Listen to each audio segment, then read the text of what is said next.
Most economists will tell you that the definition of a recession is 2 quarters of negative economic growth, right? So the growth is negative.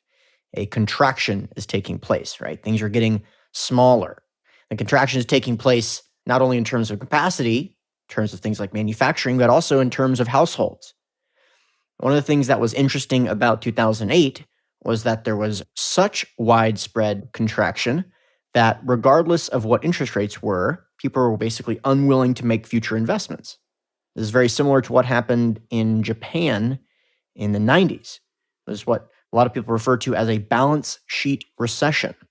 For example, it doesn't matter how inexpensive it is to borrow money, people are not willing to make an investment because their future is about recovering their balance sheet. It's about recovering from the past as opposed to investing in and thinking about the future. They were so worried about debt, they were concerned that debt was a burden, not an opportunity. And even if there was an opportunity for an investment, the preference would be to reduce the amount of debt as opposed to make that investment. This is like if you had apples that you were selling, and you're selling them for $1 an apple, and you go out to the marketplace, you go, hey, look, I'm selling these apples for $1 a piece. And the people that you're selling to go, actually, we did a test, and it looks like 100% of these apples are poisonous. And in turn, you go, okay, well, I'll cut you a deal then. I'll sell them to you for 75 cents. The point is, the demand for poisonous apples isn't there. Even if the price was negative, which they did in Japan, making interest rates negative, you still couldn't get rid of the poisonous apples. So what I'm trying to say here is just because the economy is in a state of contraction, we're experiencing this right now in a post-COVID-19 world, just because that's the case, doesn't need to be that it's taking place in your own life. It doesn't need to be the case that you're only focusing on the past. Over the last 10 years, I don't think there has been a better time to invest in your own future. A good friend of mine, Ellis Hammond, recently put out some content. He was saying, there's been a lot of disputes in this industry about what asset classes are actually recession resistant, and said, I'll tell you what is 100% recession resistant if you want it to be, yourself. I couldn't agree more. Simply making the commitment to yourself, to learn, to grow, to expand your skill set, to level up in every meaning of the word. Now is the time that actually matters. I have said this 10 million times in this podcast. As an investor, being able to go right when everyone is looking left is one of the most lucrative skills that you can have in this business. But that skill only matters when it actually matters, when times are tough, when the herd is actually going left or going right, and you go the opposite direction. So let me say it another way. Simply saying, oh yeah, I'm a counter-cyclical investor, I like to go the direction most people are not looking, that is basically meaningless unless it actually matters, unless it's actually challenging to do so. And this is the most important part.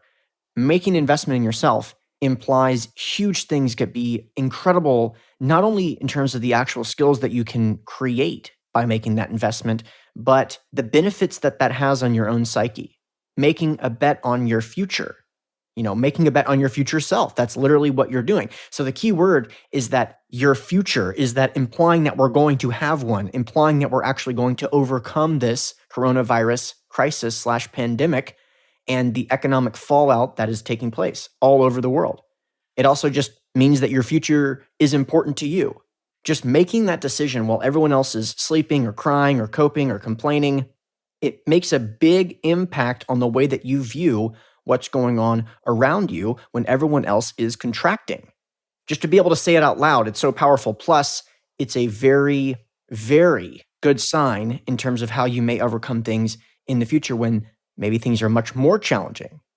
And actually, I want to say something really quickly to congratulate you, because I know that to a large degree, I'm preaching to the choir. I've got some real exciting data points that I want to talk about in an upcoming Monday Minutes about the download numbers and how I can tell that the content that we're putting out during this crisis has been really appreciated. And I think that it's because this listener base is really hell-bent on actually understanding what's going on. So what am I getting at with all this? It's time to skill up. The skills that you bring to the table are going to matter over the next 4 and 6 quarters more than they may matter over the last 10 years. The skills that you're bringing to the table could make a huge impact on whether or not you're well positioned to take advantage of what's coming when it comes to the real estate sector. There is a massive amount of uncertainty in the marketplace, and uncertainty leads to pricing arbitrage opportunities. So if there's a book that you haven't read, pick it up and go through it as fast as possible. In my book, Raising Capital for Real Estate, I ask the reader at the very beginning, first 30 pages, I say, make a commitment to read this book in less than 2 weeks if you actually are committed to downloading the information and using it for your own business. So setting that timeline in a time like this is just so critical. And if it feels like it's cramming into your schedule, that's for the best. By the way, it brings up a good point. If you've been living under a rock and haven't yet read Raising Capital for Real Estate, make sure to do it. You can actually get a free copy at raisingcapitalforrealestate.com. All you got to do is pay for the shipping. It's like $8. And I'm really, really proud of it. The results and the reviews have been pretty awesome. Also, if you're looking for more book suggestions, I have a list of some of the most influential books in my career. You can check those out at cfcmentorshipprogram.com/books. And there's some of my favorite books when it comes to real estate, entrepreneurship, working out, a bunch of other topics. Now, many of you have been following along with my wife, Chrissy, who recently pivoted her business to do online events. She was a corporate event planning company. She's made the pivot and now is doing online events.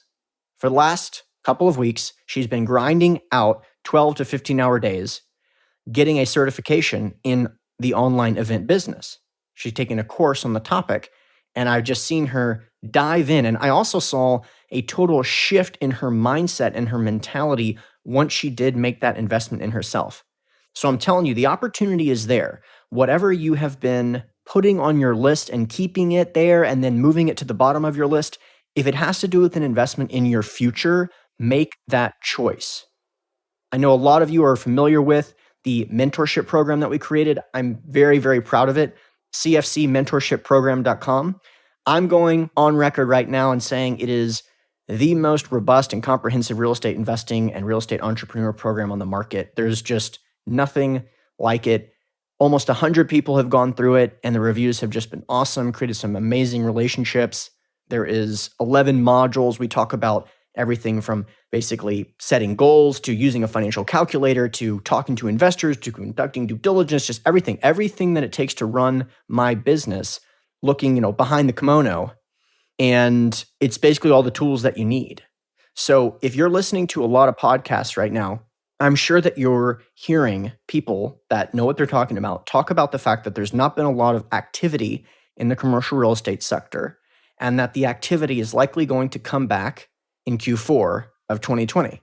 So Q2 is going to be a wait and see. Q3 is going to be a wait and see. And Q4 is likely going to see the time at which the volume starts to come back, which makes it easier to transact. Well, the CFC Mentorship Program, it runs quarterly. You got about 90 days to complete that. If you take the program in Q2 or take the program in Q3, by the time this opportunity that I think is going to be there, you will be skilled up in a massive way and will understand this business in a way that most people don't. There's going to be businesses that are founded in 2020 in the real estate sector that by 2030, the founders are going to be setting up trusts for their children. That's crazy to say, crazy to hear, but that is a straight up fact.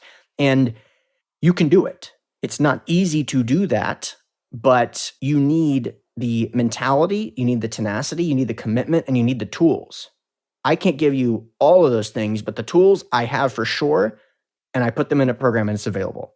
So again, it doesn't have to be our program that you go through, but I'm telling you, as a listener to this program, I'm so grateful for your listenership, especially right now. It is time to skill up, and it is definitely a time to invest in your future.